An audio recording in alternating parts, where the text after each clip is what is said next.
যেহেতু আমি একজন বিবাহিত পার্সন, সেক্ষেত্রে বলবো যে না, আপনারা টাকা কামান। আপনি তো বিবাহিত ব্যাচেলর মিয়া। আচ্ছা, টাকা কামান, টাকা কামিয়ে বিয়ে করুন। বউকে আপনারা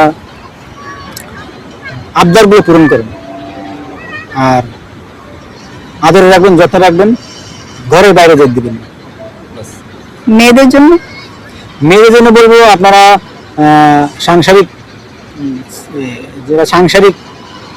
যারা বিয়ে করবেন, যারা মনে করেন যে আমি সাংসারিক কাজে ব্যস্ত থাকবো, তাহলে আপনারা সুন্দর একটা ছেলে দেখে বিয়ে করে ফেলুন, চাকরিজীবী। আর যদি মনে করেন সে আমার এই টাকায়, আপনি তো দেখবেন আগে বিয়ের আগে যে আমাকে এই টাকায় সে আমাকে সুখিয়ে রাখতে পারবে, অবশ্যই সেই ছেলেকে বিয়ে করবেন। এবং কি কখনো চাকরির বা জবের চিন্তা করবেন না, তাহলে সংসার টিকবে। আর যদি মনে করেন না যে আমি চাকরি করব, আমার লাইফ আমি নিজে খারাপ করব, তাহলে মনে করেন আপনি জামাই হারাবেন। আর বউ, হাজবেন্ড যদি মনে করেন আপনার বউকে দিয়ে চাকরি করাতে চায় বা বিজনেস করাতে চায়, তখন সে ফাঁসবে আর কি। এইটাই একটা মেসেজ।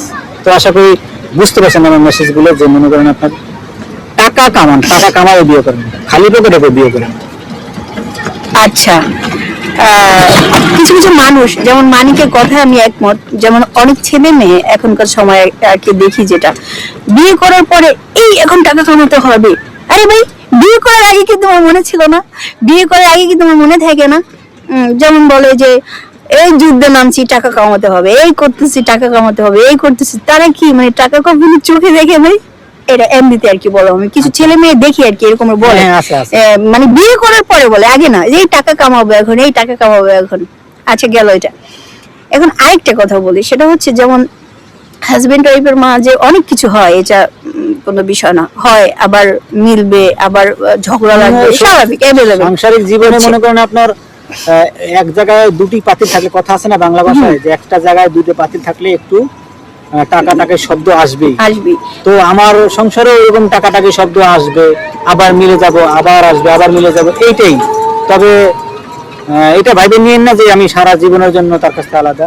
আমি জাস্ট আমার নিজের ক্যারিয়ারের জন্য আমি কন্টেন্ট তৈরি করতেছি। আমি বসে থাকবো না, কারণ কে বসে থাকে ঘরে? এখন আমার সময় আছে, আর 4-5 বছর পর, 10 বছর পর আমি হয়তো আমি ওই ফিগার দিতে পারবো না।